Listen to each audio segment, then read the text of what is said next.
Temos uma novidade no mercado financeiro do Brasil. O Nubank, em parceria com a B3, a nossa Bolsa de Valores, lançou agora nos últimos dias o primeiro ETF do Brasil que paga dividendos mensais. Algo que é muito comum, muito tradicional no exterior, chega agora ao Brasil numa parceria entre o Nubank e a nossa Bolsa de Valores. E nesse vídeo eu vou explicar para você 6 motivos pelos quais eu acredito que não vale a pena investir nesse novo ETF do Nubank.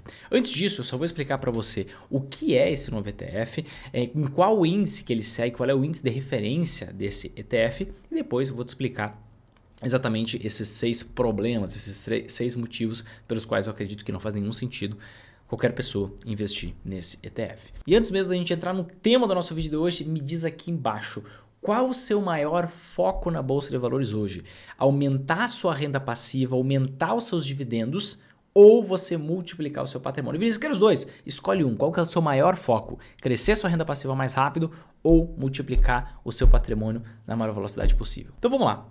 Nubank e B3 se unem para lançar o primeiro ETF que paga dividendos no Brasil. Até então nós só tínhamos ETFs mais focados em acumulação, nenhum pagava dividendo, mas isso é muito comum para quem investe no exterior, para quem investe nos Estados Unidos, a gente tem ETFs que pagam dividendos recorrentes, tá? E esse aqui paga dividendos mensais. O que é um ETF? Um ETF nada mais é que um fundo de investimento negociado na Bolsa de Valores, certo? Que segue um determinado índice de referência. Então, poxa, a gente tem lá o BOVA11, super antigo, ele segue o índice Bovespa, que é o índice que calcula a rentabilidade média das ações aqui no Brasil. O novo ETF do Nubank, ele basicamente segue um outro índice de referência, um índice que foi criado em parceria entre o Nubank e a B3, o índice Bovespa Smart Dividendos B3. Como que funciona esse índice Bovespa Smart Dividendos da B3?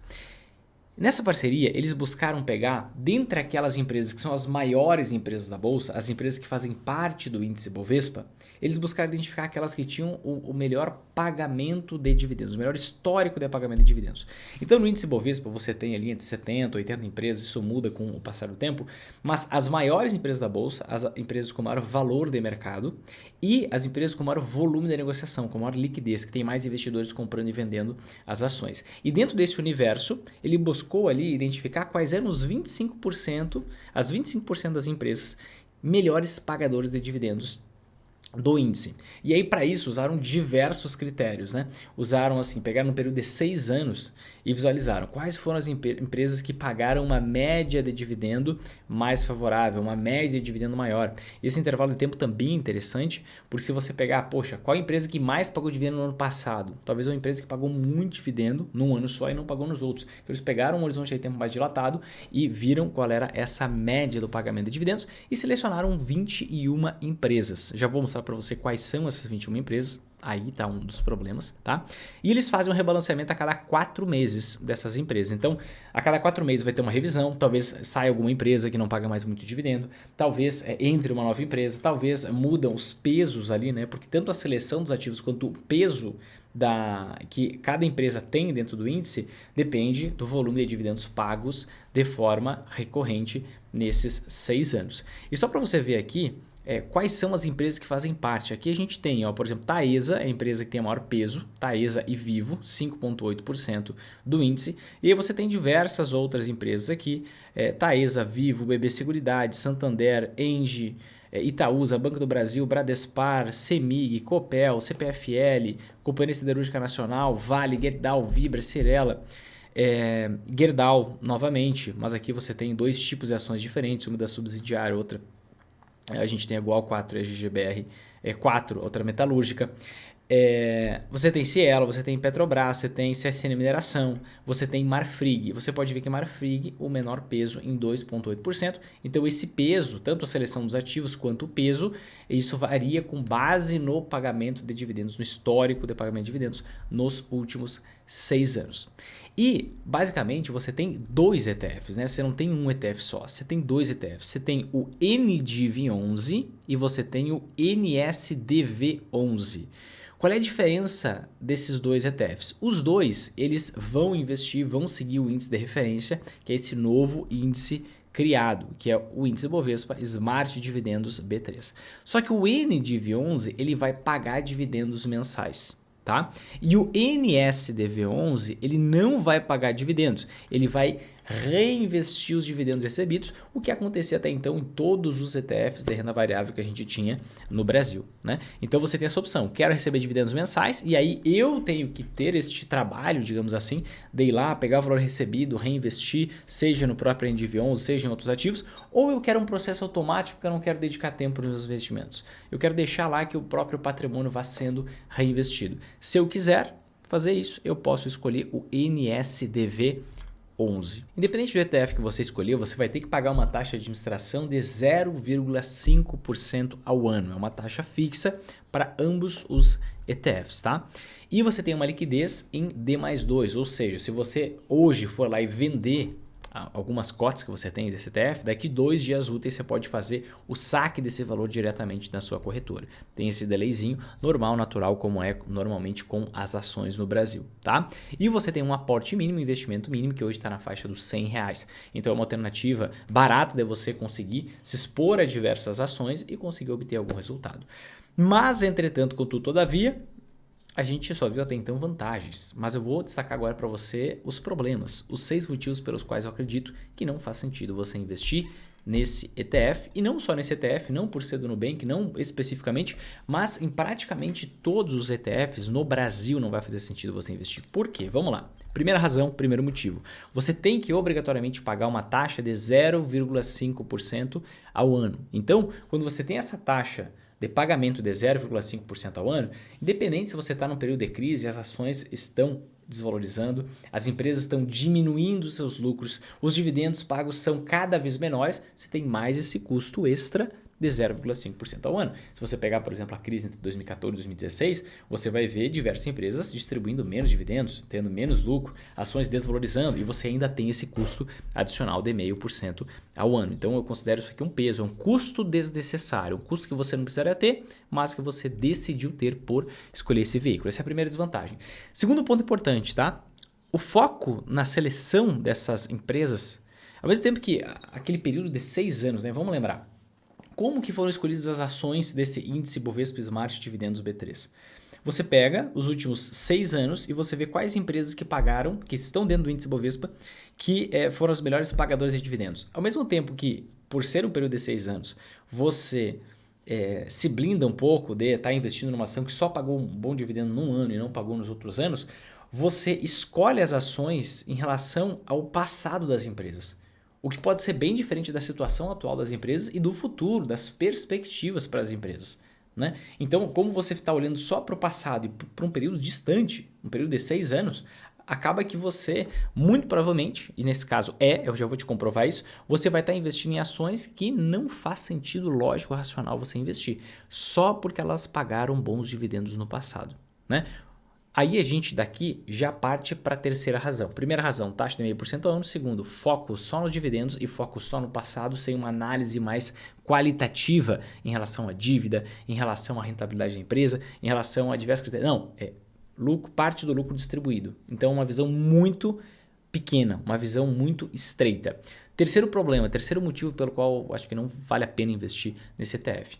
Você tem nessa lista aqui algumas empresas que são péssimas. Então eu vou destacar aqui, ó, teria mais, tá? Mas eu vou destacar aqui algumas para você. Não vou falar de Petrobras, você sabe muito bem a minha visão negativa sobre Petrobras. Sobre Cielo, já falei várias vezes também. Vou pegar outras empresas aqui para te mostrar. Por exemplo, CSN. CSN, a gente vai ver que corresponde aqui a 4,62% do peso desse índice.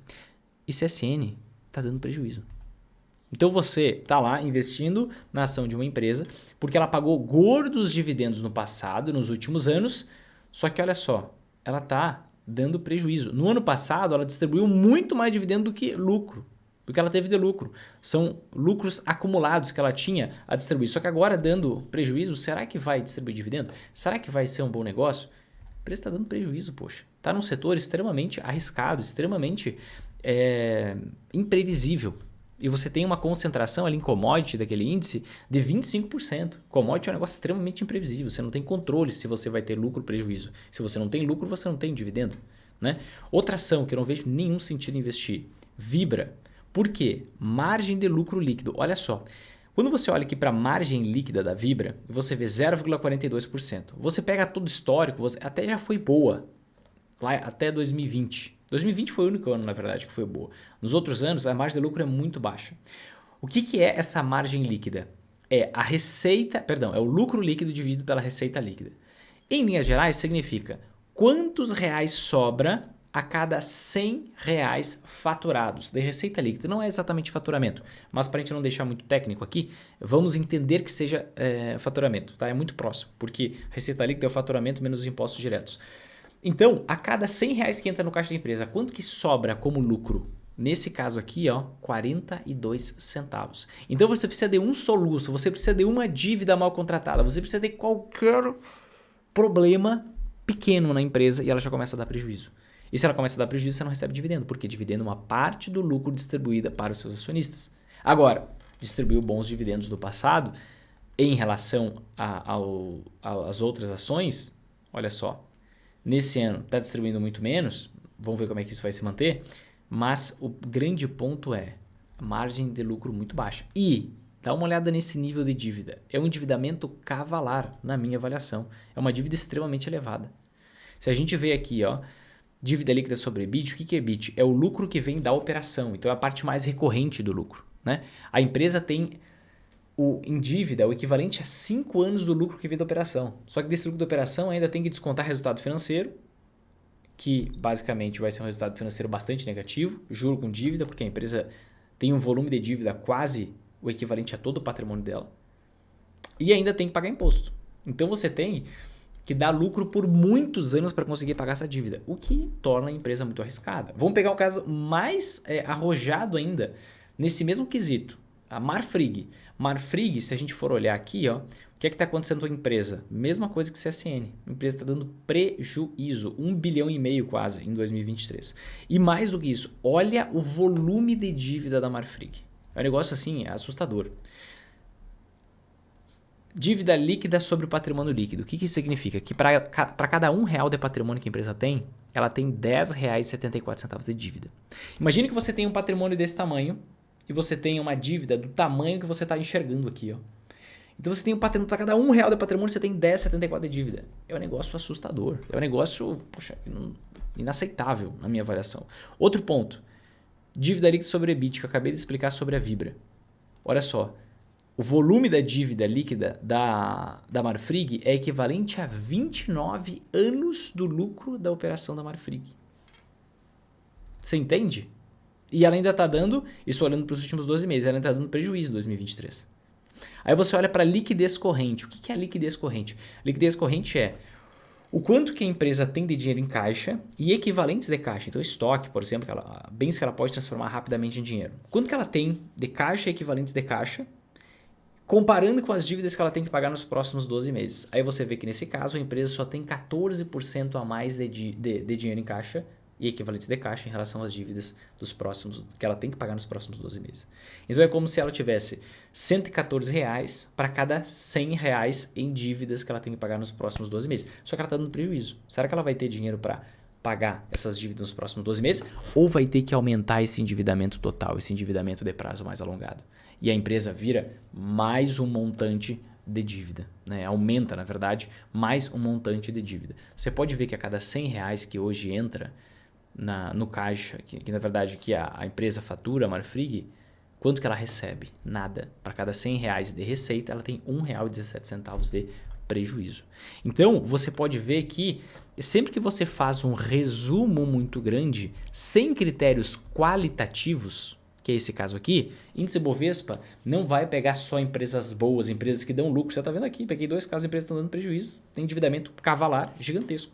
Quando você tem um resumo muito grande, acaba que você pega péssimas ações para investir. Diferentemente, por exemplo, do S&P 500 nos Estados Unidos, que é um índice que pega as 500 maiores empresas americanas que dão lucro. Aí é outra história, mas aqui você não tem um critério qualitativo. Você olha só para dividendo, olha só para o passado, não olha para a realidade da empresa, você vai investir em algumas péssimas empresas hoje, tá? Esse é o terceiro motivo.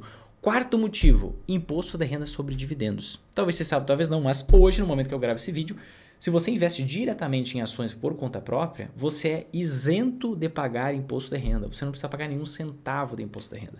Mas se você investe via ETFs, você é cobrado na fonte, você tem que pagar 15% de imposto de renda sobre os dividendos. Então você abre mão de 15% dos seus dividendos por pegar este atalho, digamos assim, e investir nesse ETF, tá? Quinto motivo, não existe isenção de R$ 20.000 para vendas por mês em ETFs. Talvez se saiba, talvez não, mas existem várias estratégias tributárias que a gente pode usar na hora de investir em ações, tá? Quando você investe em ações por conta própria, além de você estar isento de pagar imposto de renda sobre os dividendos recebidos, você também tem um limite de isenção de vendas de ações de até R$ 20.000 por mês. Então, digamos que chegou um determinado momento e você está investindo numa ação e aquela ação valorizou, né? A ação subiu pra caramba, valorizou e tudo mais. E você vê lá, poxa, o que eu posso fazer? Eu posso segurar essa ação para sempre. E eu ficar com ela até morrer. Mas pode ser que a empresa piore em algum momento. Então, uma das preocupações dos investidores, à medida que vão avançando e aumentando o seu patrimônio, por meio dos investimentos, do seu sucesso nos investimentos, é justamente você se preocupar com essa parte da tributação, porque você vai estar colocando muito dinheiro fora, sendo que não precisaria, né? Infelizmente, acaba colocando muito dinheiro fora, né? Seria bom se não fosse fora. Mas, quando você vê uma valorização muito grande nas suas ações, o que você pode fazer? Você pode vender parcialmente essas ações e se você quiser manter aquelas ações para continuar recebendo os dividendos e tudo mais, você vende até R$ 20.000 por mês para vender dentro do limite da isenção e ficar isento de imposto de renda. E aí, no outro dia, você já pode recomprar aquela ação. Isso é uma estratégia tributária. Então, você não consegue usar essa estratégia tributária. Quando você vende cotas de um ETF, de um fundo de investimento negociado na bolsa, você não tem esse limite de isenção de R$ 20.000 por mês. Nas ações você tem. Então você poderia usar esse benefício, você vai lá, vende dentro do seu limite de isenção, você pode recomprar se você quiser manter, você entende? É só para você colocar dentro do limite de isenção e isso é 100% legal. Ninguém está falando que de esqueminha, sou totalmente contra esqueminha. Não, isso aqui é 100% legal. Se você investe diretamente em ações, você tem isenção de 20 mil por mês em vendas e se você investe em ETF, você não tem. Tá? Esse é o quinto problema, quinto motivo. Sexto problema e sexto motivo pelo qual eu vejo que não faz sentido investir nesse ETF é que você não consegue usar outra estratégia tributária. Uma das estratégias tributárias é justamente você aproveitar esse limite de isenção de até R$ 20.000 em vendas. Você fica isento de imposto de renda sobre o lucro. Mas tem uma outra estratégia tributária que é a seguinte, né? Digamos que você está investindo numa ação, numa ótima ação, numa excelente empresa, mas por algum motivo, por um momento de mercado, por uma volatilidade, por um negócio que aconteceu lá no outro canto do mundo que ativou a aversão a risco nos investidores, você tem uma ação específica desabando, uma ação específica caindo 10%, 20%. Quando você está investindo no ETF, você vai ter um pequeno impacto no ETF e não vai dar para você agir, né? O ETF não vai cair tanto, ou o ETF vai cair e você não tem vantagem nenhuma. Mas quando você investe em ações por conta própria, você vê lá, teve uma empresa que caiu muito por conta de um problema lá que aconteceu, sei lá onde, qualquer motivo. Você pode vender, presta atenção nisso, você pode vender as ações com prejuízo e recomprar essas ações no dia seguinte. Quando você faz isso, o que você está fazendo? Você está registrando um prejuízo. E talvez você saiba, talvez não, mas você pode compensar prejuízos passados de lucros futuros. Repito, você pode compensar prejuízos passados e lucros futuros. Então, digamos que você acumulou nessa venda aqui, você acumulou um prejuízo de R$ 1.000. Na próxima venda que você fizer fora daquele limite de isenção dos 20 mil nas ações, você pode pegar esse prejuízo de R$ 1.000, abater do lucro que você teve na operação para pagar menos imposto.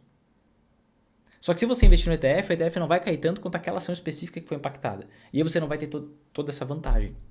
Entende? Então, por diversos pontos, por diversas óticas, por diversos cantos, eu explico para você e mostro para você. E essa é a minha visão de que não vale a pena investir nesse novo ETF de dividendos do Nubank. Problemas. Tem que pagar uma taxa de 0,5% ao ano, independente do que acontecer. Dividendo pode estar caindo, o lucro das empresas pode estar caindo, seu patrimônio desvalorizando, tem mais esse 0,5% ao ano para você pagar. Segundo problema, foco nos dividendos somente e foco só no passado, o que leva ao terceiro problema. Você vai estar investindo em algumas péssimas empresas. Te mostrei 3 casos aqui, por exemplo. Quarto problema, imposto de renda sobre dividendos você não precisa pagar hoje. Você é 100% isento se você investir diretamente como pessoa física, mas investindo no ETF você tem que pagar. Quinto problema, você não tem isenção de até R$ 20.000 em vendas por mês. Você não tem esse limite de isenção quando você investe em ETFs, você só tem quando investe em ações. E você, sexto problema, não tem como usar estratégias tributárias, que eu expliquei aqui. Duas delas. Primeiro é você vender ações para encaixar no limite de isenção e ficar isenta do imposto de renda, certo? Em ETF você vendeu, cotas ETF sempre tem que pagar imposto de renda. E segunda estratégia que você não consegue usar é justamente capturar essas ações específicas que desvalorizam muito em um momento específico, e você venda essas ações, registra esse prejuízo para você compensar de lucros futuros. Quando você usa essas estratégias tributárias, repito, de forma 100% legal, você pode ter um patrimônio multimilionário e nunca precisar pagar um centavo de imposto de renda investindo em ações. É só você usar isso com recorrência, só que não é possível fazer isso com os ETFs, investindo em ETFs. Por isso que, na minha visão, não faz sentido investir nesse novo ETF do Nubank, mesmo sendo uma novidade legal, disruptiva, essa questão de focar em empresas, em ações de dividendos e pagar dividendos mensais. Certo, gente? Se fez sentido esse vídeo para você, toque aqui embaixo em gostei, compartilha com 5 amigos, te inscreve no canal, ativa o sininho, faz todo esse processo. Eu te vejo no próximo vídeo, um forte abraço e até mais.